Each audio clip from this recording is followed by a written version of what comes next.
Les ofrecemos a continuación la tercera meditación de los ejercicios espirituales que en esta hora dirige el Padre Miguel Ángel Arribas, sacerdote de la Diócesis de Madrid y conductor en Radio María del programa Sacerdotes de Dios, Servidores de los Hombres.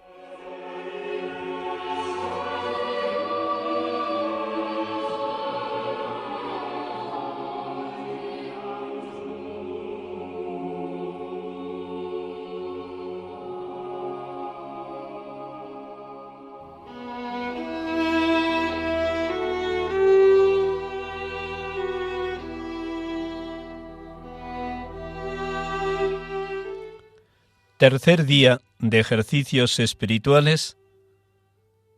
El pecado a la luz de la infinita misericordia de Dios. Oramos con esta oración de San Juan 23.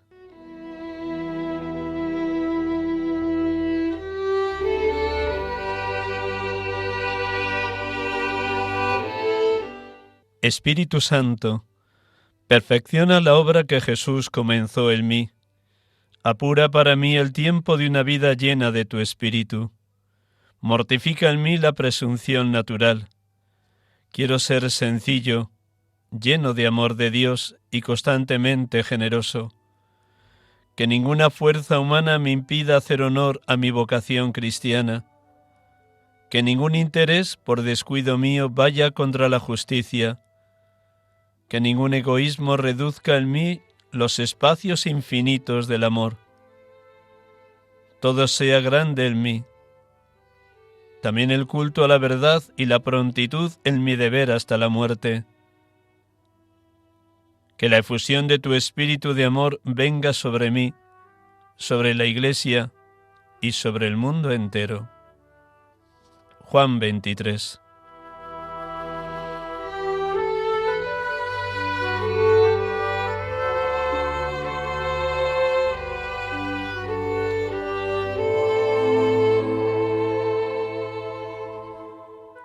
Te damos gracias, Padre Dios, por haber enviado a tu Hijo Jesucristo como Redentor, como Salvador de los hombres, porque tú quieres que todos los hombres se salven y lleguen al conocimiento de la verdad. Te damos gracias porque nos has creado a tu imagen y semejanza, por amor y para el amor. Y cuando caímos en el pecado, no nos abandonaste olvidándote del género humano.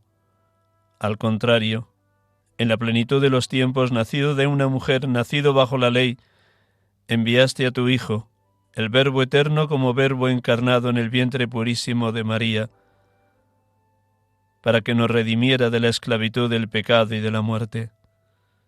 Gracias, Padre Dios, porque no te cansas nunca de perdonar. Gracias porque en la mediación de tu Hijo Jesucristo, aquel que no cometió pecado, le hiciste reo de pecado, para que en él y por él obtuviéramos tu justicia. Gracias porque no te cansas nunca de perdonar cuando acudimos a ti, humildes y arrepentidos. Qué gozo es rezar cada viernes en laudes. Oh Dios, crea en mí un corazón puro, renuévame por dentro con espíritu firme, no me arrojes lejos de tu rostro, no me quites tu Santo Espíritu. Bendito y alabado seas, oh Padre Dios. Ponemos todo esto en manos de María, la Inmaculada Concepción, la siempre pura, la siempre virgen, la que no cometió pecado, la que vivió permanentemente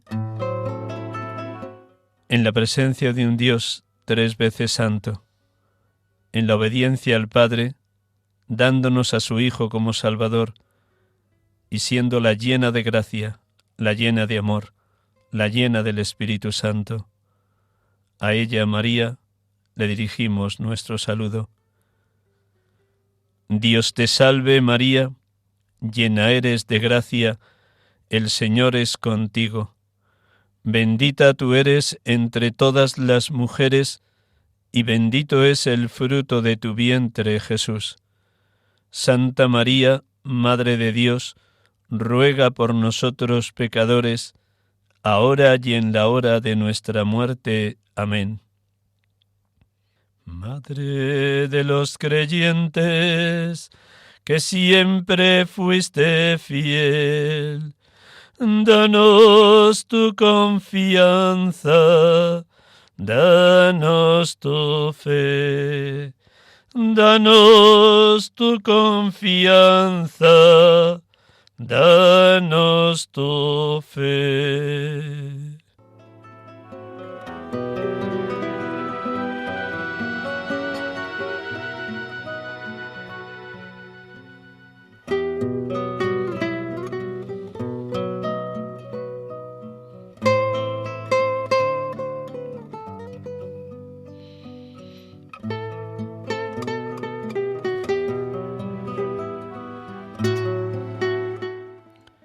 Tercera meditación: el pecado a la luz de la infinita misericordia de Dios. Romanos 7, 14, 25. Sabemos que la ley es espiritual, mientras que yo soy carnal, vendido al poder del pecado. En efecto, no entiendo mi comportamiento, pues no hago lo que quiero, sino que hago lo que aborrezco. Y si hago lo que no quiero, estoy de acuerdo con que la ley es buena. Ahora bien, no soy yo quien lo hace, sino el pecado que habita en mí. Pues sé que lo bueno no habita en mí, es decir, en mi carne. En efecto, querer está a mi alcance, pero hacer lo bueno no. Pues no hago lo bueno que deseo, sino que obro lo malo que no deseo. Y si lo que no deseo es precisamente lo que hago, no soy yo el que lo realiza, sino el pecado que habita en mí. Desgraciado de mí, ¿quién me librará de este cuerpo de muerte? Gracias a Dios, por Jesucristo nuestro Señor.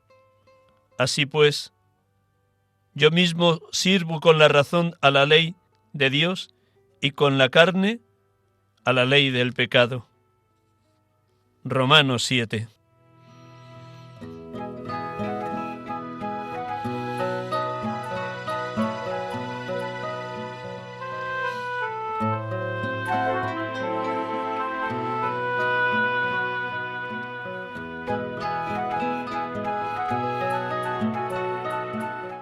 Veíamos ayer cómo hemos sido creados por amor y para el amor, porque hemos sido creados a imagen y semejanza de Dios.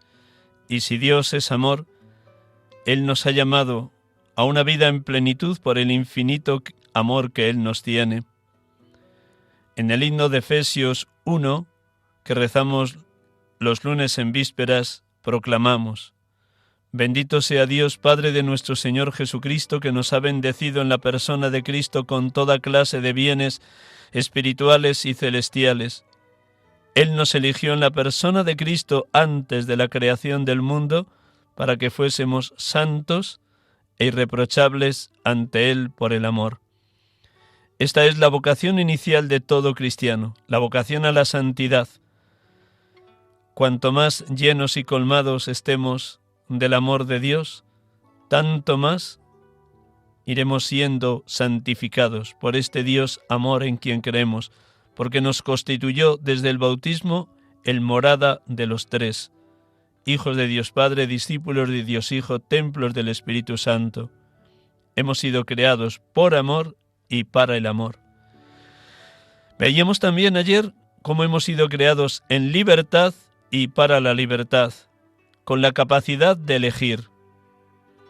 A cada paso y en cada momento nos toca elegir el bien o el mal, la verdad o la mentira, la luz o la tiniebla, los signos de vida o los signos de muerte.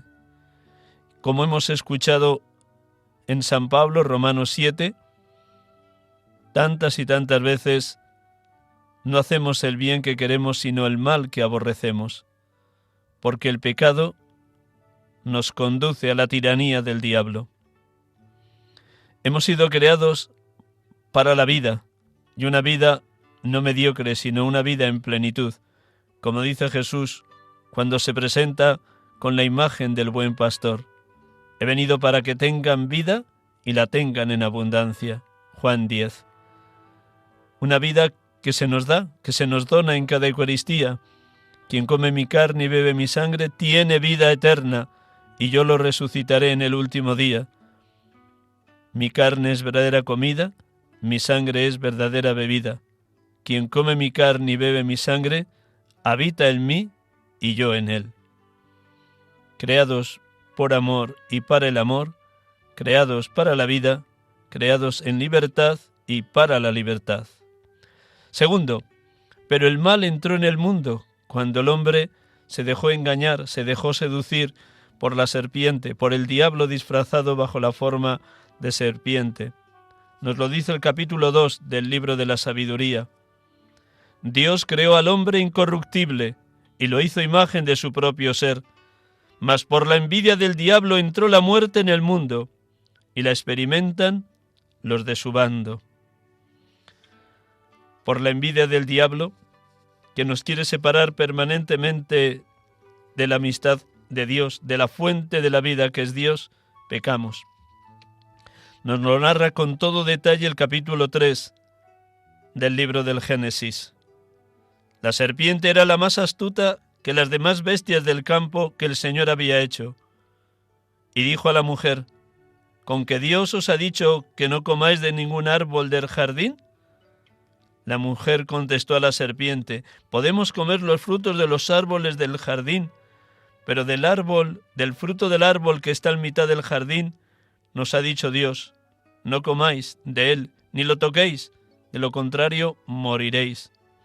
La serpiente replicó a la mujer, no moriréis, es que Dios sabe que el día en que comáis de él, se os abrirán los ojos, y seréis como Dios en el conocimiento del bien y del mal. Entonces la mujer se dio cuenta de que el árbol era bueno de comer, atrayente a los ojos y deseable para lograr inteligencia. Así que tomó de su fruto y comió. Luego se lo dio a su marido, que también comió. Se les abrieron los ojos a los dos y descubrieron que estaban desnudos, y entrelazaron hojas de higuera y se las ciñeron. El mal entró en el mundo por la envidia con que el diablo no quería ver esa perfectísima armonía que reinaba en el paraíso, esa armonía, don de Dios, del Creador con las criaturas, de las criaturas con Dios y con todo lo creado. Estaban desnudos y no se veían como tales.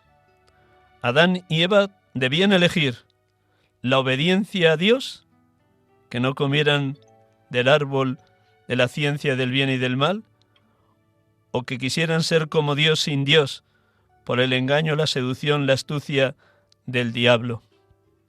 El mal es consecuencia del pecado del hombre. El pecado es una ofensa a Dios. Es una palabra, un acto, un deseo contrario a la ley eterna, decía San Agustín. El pecado es un acto contrario a la razón. Lesiona la naturaleza del hombre, atenta contra la solidaridad humana, nos separa de la amistad de Dios y nos convertimos o nos queremos convertir en dioses, en dueños y amos de nuestra propia vida. Es faltar, por tanto, a la verdadera amistad con Dios y con el prójimo. Es desobediencia y rebeldía contra Dios. Es soberbia, exaltación de uno mismo, creyéndose uno autosuficiente, dueño de la propia vida. La raíz de todos los pecados está en el corazón del hombre. Elegir, sabiéndolo y queriéndolo, una cosa grave y contraria al amor divino. Esto es el pecado mortal. Este pecado destruye la caridad, rompe con Dios, con el prójimo y con uno mismo. Conduce a la muerte eterna. El diablo está permanentemente lanzándonos flechas incendiarias para que hagamos justo lo contrario de la voluntad divina. Ahí están esas 7 flechas que son los 7 pecados capitales que constantemente nos acechan, nos amenazan. Soberbia, envidia, avaricia, ira, gula, lujuria, pereza. Ante la propuesta del maligno, que como león rugiente ronda buscando a quien devorar, hemos de pedir constantemente la vigilancia como virtud esencial durante toda la vida y en especial en el tiempo de Cuaresma. San Ignacio de Loyola, en el libro de ejercicios número 48, nos invita a pedir a los ejercitantes: demandar vergüenza y confusión de mí mismo, viendo cuántos han sido dañados por un solo pecado mortal mío, y cuántas veces merecería ser condenado para siempre por mis tantos pecados. Lo podemos expresar también en el lenguaje de hoy. Concédeme, Señor, la gracia de acordarme de aquellos pecados que me separan de ti y la fuerza necesaria para enmendarme. La historia de la humanidad nos descubre, como la historia personal de cada uno, que cuando se quita a Dios, se ponen otros dioses, dioses que tiranizan, degradan y deshumanizan. Tenemos el ejemplo del becerro de oro que se construyeron los israelitas en el desierto, mandando a Aarón que fundiera todo el oro y toda la plata que habían sacado de Egipto, porque no supieron aguardar que Moisés bajara de la montaña del Sinaí con las tablas de la ley, con el diálogo. Cuando se quita Dios, el hombre es un lobo para el hombre. Cuando se quita Dios, desaparecen la verdadera amistad, el sincero deseo de servir al otro. Cuando se quita Dios, nos convertimos en terribles enemigos unos de otros. Lo terrible de nuestro mundo y de nuestra cultura actual es no tener conciencia de pecado. Lo decía muy bien San Juan Pablo II en Reconciliato e Penitencia. La pérdida del sentido del pecado es una forma o un fruto de la negación de Dios, no solo de la atea, sino también de la secularista. Si el pecado es la interrupción de la relación filial con Dios para vivir la propia existencia fuera de la obediencia a Él, entonces pecar no es solamente negar a Dios. Pecar es también vivir como si Él no existiera, es borrarlo de la propia existencia diaria. Sigue diciendo un poquito más adelante el Papa Juan Pablo II, cómo esta exclusión de Dios hace que la vida del hombre se convierta en una rivalidad de unos contra otros y contra el propio Dios, una realidad engañosa de pretender ser como Él sin Él. Los hombres han pretendido edificar una ciudad, reunirse en un conjunto social, ser fuertes y poderosos sin Dios o incluso contra Dios. En la narración de Babel, la exclusión de Dios no aparece en clave de contraste contra Él, sino como olvido e indiferencia ante Él, como si Dios no mereciera ningún interés en el ámbito del proyecto operativo asociativo del hombre. Así hablaba San Juan Pablo II, y así podemos también traer sus palabras al momento histórico que nos toca vivir. También hoy se ha perdido la conciencia de pecado. Todo es relativo, todo es opinable, todo es según el color con que cada uno lo mira. Dios, en la plenitud de los tiempos, envió a su Hijo como Salvador. Dios, al amado, al que existía como unigénito junto al Padre desde toda la eternidad, lo envió para salvar a los hombres. El propio nombre, le pondrás por nombre Jesús, significa Dios salva. Dios viene a salvar. Su nombre encierra su misión. Porque como nos dice San Pablo en 1 Timoteo 2:4, Dios quiere que todos los hombres se salven y lleguen al conocimiento de la verdad. Esta certeza de nuestra fe ha de impregnar toda nuestra existencia. El deseo que tiene Dios, como Padre que es, de la salvación de todos los hombres. Pero hemos de ser conscientes de que solo viviéndonos en verdad podremos descubrir toda la miseria, opresión y deshumanización que trae el pecado. Sí, el pecado es un misterio de iniquidad. Es todo lo contrario al plan de salvación que desde toda la eternidad Dios tenía pensado para el hombre. El mal uso de la libertad nos conduce a ir contra el plan de Dios. Que le consideremos a Él Padre, a los otros como verdaderos hermanos y nosotros como morada de la Trinidad.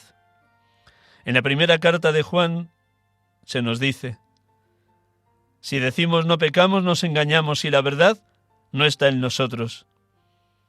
Si reconocemos nuestros pecados, fiel y justo es Él para perdonarnos los pecados y purificarnos de toda injusticia. Primera de Juan 1, 8, 9. Hemos sido creados en libertad y para la libertad. Pero la libertad es auténtica cuando en todo y siempre elegimos la voluntad de Dios, elegimos el bien. Y al revés, la libertad mal utilizada nos separa de Dios, del prójimo y de nosotros mismos.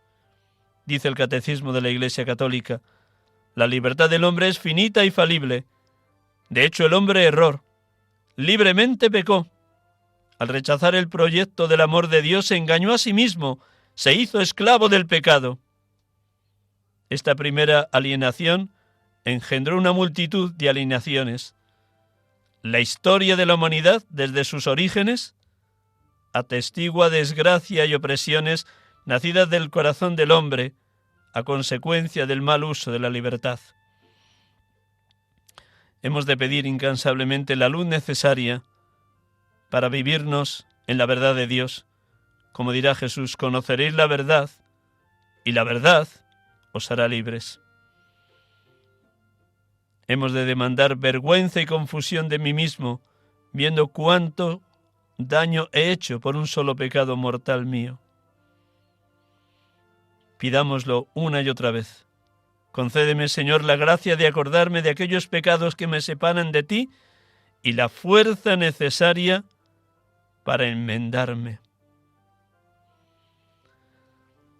En el camino de la conversión es esencial la contrición, porque solo con un verdadero arrepentimiento podremos estar en ese camino de conversión. Siempre la conversión es iniciativa divina, como nos dice Dios maravillosamente bien en ese texto precioso de Ezequiel 36, 24, 29. Derramaré sobre vosotros un agua pura que os purificará. De todas vuestras inmundicias e idolatrías os he de purificar.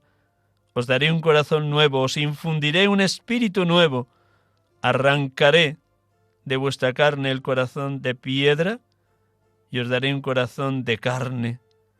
Os infundiré mi espíritu y haré que caminéis según mis preceptos y que guardéis y cumpláis mis mandatos. Bien podríamos rezar hoy como nos enseña Dios por medio del profeta Jeremías: conviérteme, Señor, y me convertiré. Transfórmame, Señor, y me transformaré.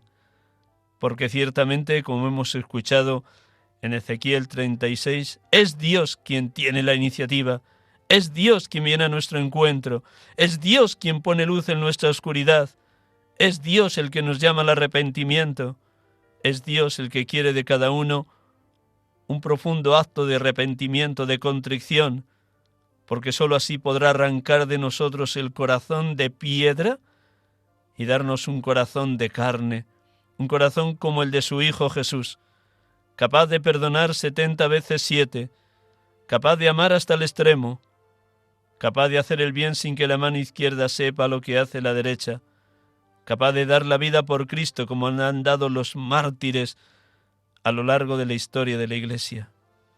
Todo es gracia, todo es don, todo es iniciativa divina. Como dirá Jesús en la alegoría de la vid y los sarmientos: sin mí no podéis hacer nada. sin mí no podéis hacer nada. Contrición y conversión constituyen una unidad. La verdadera contrición tiene una dimensión dolorosa. Debería suscitar dolor y odio al mal que hemos cometido, pues el mal cometido hiere al único amor que nos ama, ese amor con mayúsculas que es Dios. Hemos conocido el amor de Dios y hemos creído en Él. Dios es amor, y el que permanece en el amor permanece en Dios, y Dios en Él. El dolor de contrición, cuanto más hondo, cuanto más sincero, cuanto más agudo, más nos conduce a la conversión del corazón, suscitando en nosotros el deseo de no herir más al amor divino, al amor eterno, al amor que no se cansa nunca de perdonar. Pidamos ese don. Dice el Catecismo de la Iglesia Católica: al descubrir la grandeza del amor de Dios, nuestro corazón se estremece ante el horror y el peso del pecado y comienza a temer ofender a Dios por el pecado y a verse separado de Él. El corazón humano se convierte mirando al que nuestros pecados traspasaron. Por eso San Ignacio de Loyola nos invita a contemplar al crucificado y preguntarnos, como nos propone él en el número 53 del libro de ejercicios: ¿qué he hecho por Cristo? ¿Qué hago por Cristo? ¿Qué debo hacer por Cristo? Miremos hoy al crucificado y dejémonos mirar por Él desde la cruz. Porque mirando a Cristo, puesto delante de la cruz, me pregunto una y otra vez: ¿qué he hecho por Cristo? ¿Qué estoy haciendo por Cristo? ¿Qué estoy dispuesto a hacer por Cristo? Mirándole a Él y mirando al crucificado, me doy cuenta de estas tres realidades. Una, que he sido yo quien lo ha crucificado, porque cada vez que cometo pecado he manchado a su esposa, la Iglesia, le he clavado en la cruz, he denigrado a esa esposa por la cual Él se ha entregado hasta la muerte y muerte en cruz, derramando hasta la última gota de su sangre. Segundo, mis pecados son más graves porque le conozco y le he ofendido y le he hecho daño. Ha muerto a causa de mis pecados. Todos le hemos condenado a muerte, todos le hemos crucificado de una u otra manera. Y tercero, me coloco debajo de la cruz como la Virgen María y el discípulo amado, para que la sangre que se vertió de su costado abierto cuando el soldado le clavó la lanzada sea para mí signo de dejarme empapar de su sangre y de su agua, de su sangre derramada en la cruz, esa sangre que expresa cómo ha dado la vida por todos. Nadie tiene más amor que el que da la vida por los amigos. Él ha dado la vida por ti y por mí. Él ha cargado con los pecados de toda la humanidad subiendo al leño de la cruz para derrotar el pecado y la muerte, para vencer al mismo Satanás. Mirando la cruz, contemplamos al Cordero de Dios que quita el pecado del mundo. Este fue el primer título que recibió Jesús en su vida pública. Cuando estaba en la fila de los pecadores sin haber cometido pecado, cuando bajó desde Nazaret al lugar donde estaba bautizando Juan Bautista, éste le señaló con este título: este es el Cordero de Dios que quita el pecado del mundo. Ha muerto a causa de mis pecados y a favor de mis pecados. A causa de mis pecados, porque todos le hemos condenado a muerte y le hemos crucificado. A favor de ellos, porque ha cargado con los pecados de toda la humanidad para liberarnos del poder del pecado y de la muerte. ¡Cuánto amor! ¡Cuánto amor! Contemplemos ese infinito amor de Dios en la cruz. Y ahí podemos escuchar la primera de las 7 palabras del crucificado: Padre, perdónalos porque no saben lo que hacen. Sigue gritándolo Jesús en la hora presente. Sigue intercediendo por nosotros como sumo y eterno sacerdote. Sigue pidiendo al Padre que seamos limpiados por su infinita misericordia cuando acudimos a Él humildes y arrepentidos, cuando rezamos con toda fe el Salmo 51-50, el Salmo penitencial por excelencia que rezamos todos los viernes en laudes. Misericordia, Dios mío, por tu bondad, por tu inmensa compasión, borra mi culpa, lava del todo mi delito, limpia mi pecado. Pues yo reconozco mi culpa, tengo siempre presente mi pecado. Contra ti solo pequé, cometí la maldad que aborreces. Recemos sobre todo la estrofa central de ese salmo. Oh Dios, crea en mí un corazón puro. Renuévame por dentro con espíritu firme. No me arrojes lejos de tu rostro. No me quites tu santo espíritu. Repitamos una y otra vez la exclamación de esta estrofa. Oh Dios, crea en mí un corazón puro, limpio, para que pueda experimentar tu bienaventuranza. Bienaventurados los limpios de corazón, porque ellos verán a Dios. Solo limpios de corazón en todo y en todos descubrimos esa presencia de Cristo muerto y resucitado. Renuévame por dentro con espíritu firme, que arranque de nosotros el corazón de piedra y nos dé un corazón de carne semejante al de su Hijo. Este es Dios, pura misericordia, solo misericordia, siempre misericordia. Dios no se cansa nunca de perdonar. Por eso dirá San Pablo en Romanos 5:20, donde abundó el pecado, sobreabundó la gracia. Contrición y conversión son 2 momentos inseparables en el proceso de sanación y de santidad al que todo bautizado está llamado. Cuanto más humildes nos presentemos ante Dios, más tocados por la gracia.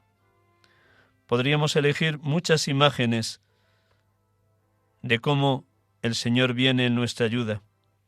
Nos quedamos con estas 4: tiniebla, mentira, esclavitud, muerte. Tiniebla, mentira, esclavitud, muerte. Y muy sucintamente vamos contemplando, por un lado, lo que es la realidad del pecado y por otro lado, la intervención de Dios a través de su Hijo Jesucristo, sanándonos, limpiándonos, purificándonos, llenándonos de misericordia. 1. Tiniebla. En Juan 9 tenemos la curación del ciego de nacimiento.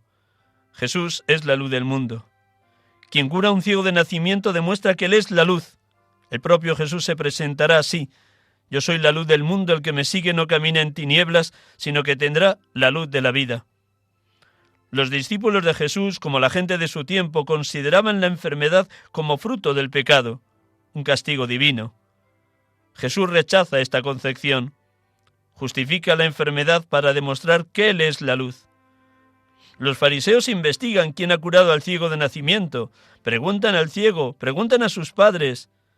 El ciego ha llegado a la luz mientras que ellos están completamente en la oscuridad. El ciego ya curado es sometido a 1000 preguntas y responde con certeza y sin miedo. Solo sé una cosa, que era ciego y ahora veo. Los fariseos permanecen en su ceguera espiritual. No reconocen a Jesús como luz, como el Mesías, como el enviado del Padre. Su soberbia les mantiene en la oscuridad. Por el contrario, Jesús es luz para los que reconocen su oscuridad y quieren ser curados. Un corazón quebrantado y humillado tú, oh Dios, no lo desprecias. Rezamos en el Salmo 50. Jesús es oscuridad para los que se creen bastarse a sí mismos, los que creen no necesitar de nada ni de nadie porque su soberbia les ha cegado por completo. Los ciegos empiezan a ver. Los que dicen ver quedan ciegos.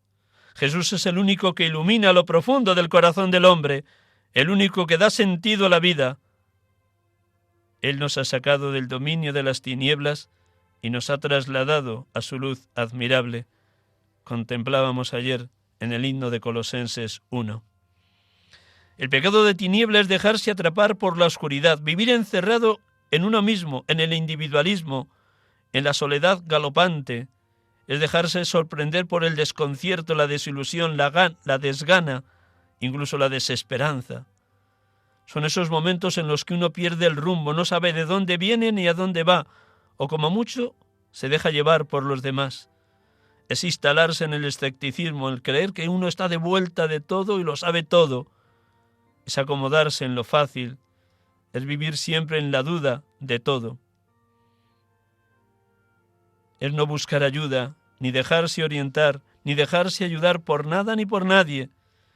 Y es rechazar la ayuda cuando alguien te la quiere prestar. Es vivir apegado al dinero o instalado en la comodidad, buscando compensaciones. La oscuridad es vivir en la pereza, la tibieza espiritual, la desidia, la desgana. Se apoderan de la mente y del corazón de uno. Segunda imagen, la mentira. Jesús, cuando discute con los judíos en la explanada del templo, se presenta con este título: Yo soy la verdad. Él es la palabra. Él es la buena noticia de la salvación. Los judíos no aceptan que Jesús venga de parte del Padre como palabra verdadera. Les dice: tratáis de matarme a mí, que os he hablado de la verdad que escuché a Dios. Si Dios fuera vuestro Padre, me amaríais, porque yo salí de Dios y aquí estoy. Los judíos se refugian en sus privilegios de pueblo escogido. Dicen ser hijos de Dios, pero rechazan a Jesús, que es el unigénito del Padre. No le reconocen como el Mesías de Dios. Incluso define muy bien quién es el diablo. En Juan 8:44, el Señor lo borda. Lo dice claro, concreto, directo, contundente. Vosotros sois de vuestro padre el diablo y queréis cumplir los deseos de vuestro padre. Este era homicida desde el principio y no se mantuvo en la verdad, porque no hay verdad en él. Vivir en la mentira es pecado. El diablo es mentiroso y padre de la mentira por esencia. ¿Quién vive en la mentira? El que es incoherente.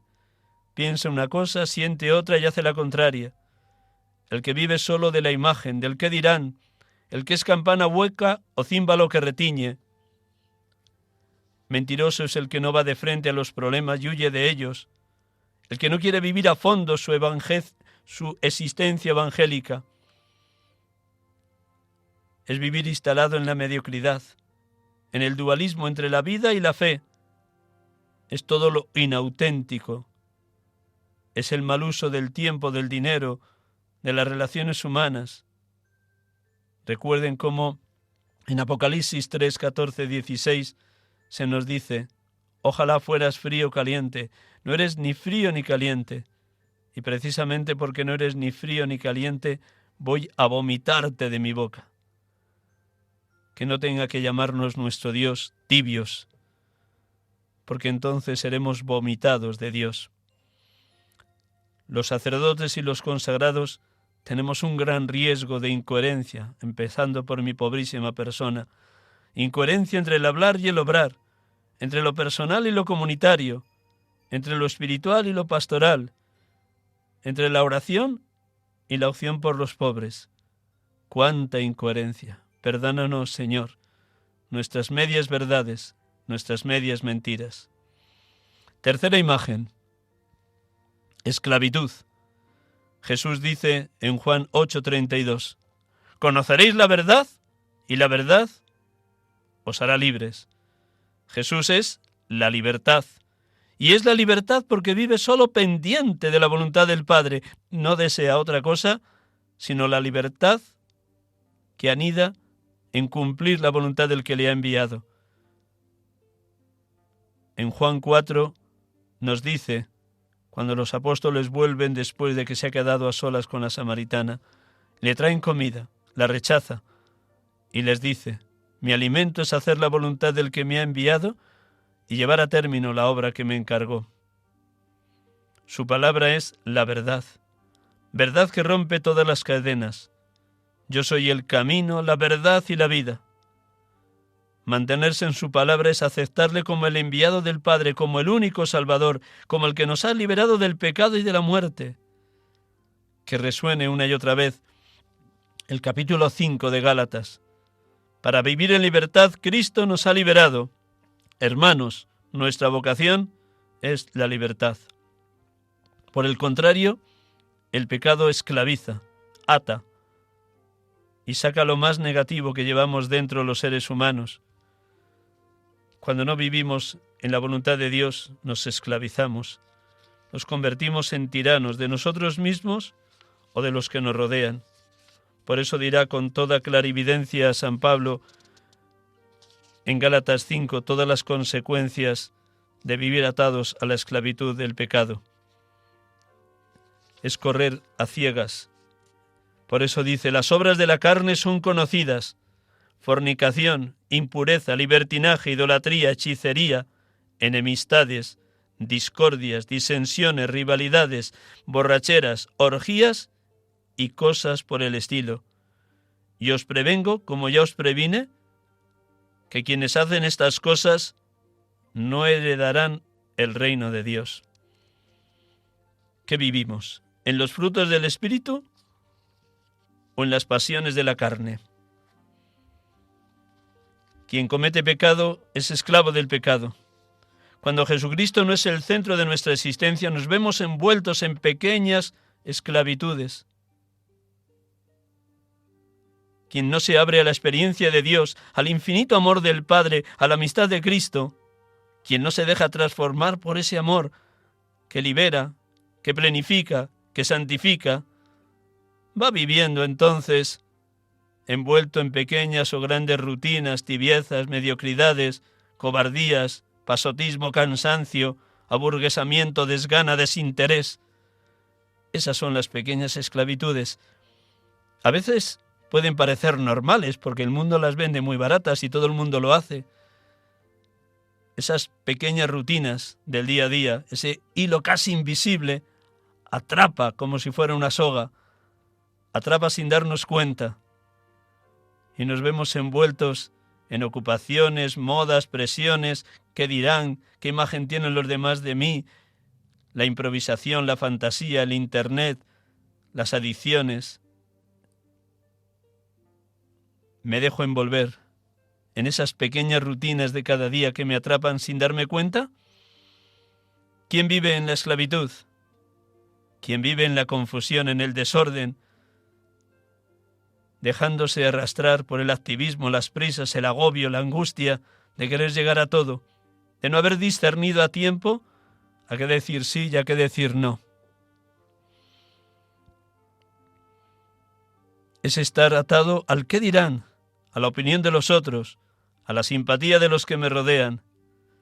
Es vivir cuidando solo la imagen, volcado en la exterioridad.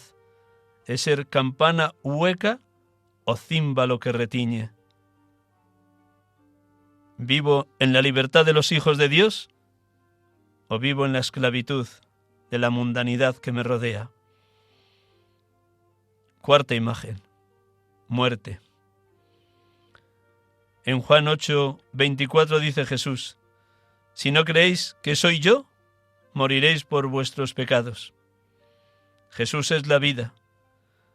En el diálogo que mantiene con Marta a las puertas de Betania cuando va a resucitar a su amigo Lázaro, Jesús le dice: yo soy la resurrección y la vida. El que cree en mí, aunque haya muerto, vivirá. Y todo el que cree en mí no morirá para siempre. Juan 11. Él ha venido para rescatarnos de tantos signos de muerte que nos atrapan. Él nos saca de la muerte, de la desilusión, la desgana, la desesperanza e incluso de la desesperación. Solo Él es Dios que libera. Solo Él nos abre la puerta de la vida porque su Hijo Jesucristo ha resucitado y ha ido delante de nosotros a prepararnos sitio en la morada eterna, como dice el propio Jesús en Juan 14, 1-4. Que no tiemble vuestro corazón, creed en Dios y creed también en mí. En la casa de mi Padre hay muchas estancias. Me voy delante de vosotros a prepararos sitio. Cuando vuelva y os prepare sitio, volveré y os llevaré conmigo, para que donde estoy yo, estéis también vosotros. Él es la vida con mayúsculas, la vida que no tiene fin, la vida que permanece para siempre. La palabra de Jesús, su buena noticia de salvación, el Evangelio, nos libera de las tumbas y de los signos de muerte, de la tristeza y de la desesperanza, del sinsentido de la existencia, del sinsentido de tantas personas que no tienen ganas de vivir. Yo os aseguro que el que acepte mis palabras no morirá nunca. Os aseguro que llega la hora, ya está aquí, en la que los muertos oirán la voz del Hijo de Dios, y los que hayan oído vivirán. Concluyendo, signos de muerte es no reconocer a Dios como el único Señor, como el único tesoro de la vida. Es dudar de la vida eterna, de la victoria de Cristo resucitado, de que ha ido delante de nosotros a prepararnos sitio en la morada eterna. Signo de muerte es no escuchar la palabra de Dios, no estar en su presencia, no buscarle. Es estar asentado en la amargura, en la tristeza, en la desesperanza. Ser momias de museo. ¿Cómo podemos afrontar estos signos de muerte? Desde esa certeza de que Dios no se cansa nunca de perdonar. Donde abundó el pecado, sobreabundó la gracia. Mirando al crucificado, ¿qué he hecho por Cristo? ¿Qué hago por Cristo? ¿Qué debo hacer por Cristo? Os invito, hermanos y hermanas, a dar gracias por su infinita misericordia. Gracias por habernos dado la vida, la cultura, la familia, la fe, la pertenencia a la Iglesia, los sacramentos y en especial el sacramento del perdón.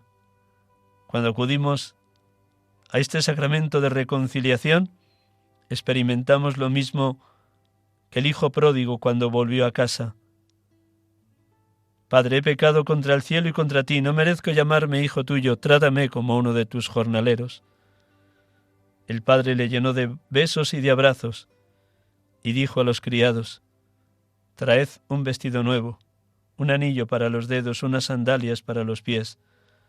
Id al rebaño y traed el ternero cebado y hagamos una fiesta. Esta es la fiesta que podemos vivir y celebrar cada vez que acudimos al sacramento del perdón, la fiesta de la misericordia, la fiesta del Dios que nos abraza, la fiesta del Dios que nos da un vestido nuevo, una vida nueva, bañada en su perdón infinito. Contemplemos hoy, hermanos y hermanas, el pecado a la luz de la infinita misericordia de Dios.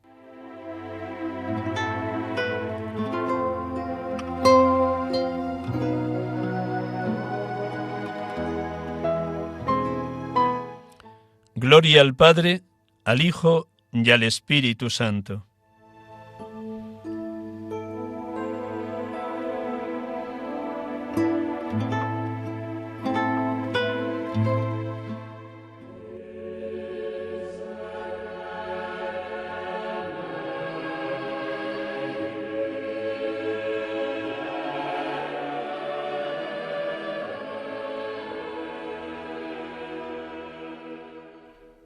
Así termina la tercera de las 7 meditaciones de ejercicios espirituales que el Padre Miguel Ángel Arribas dirige a las 6 de la tarde.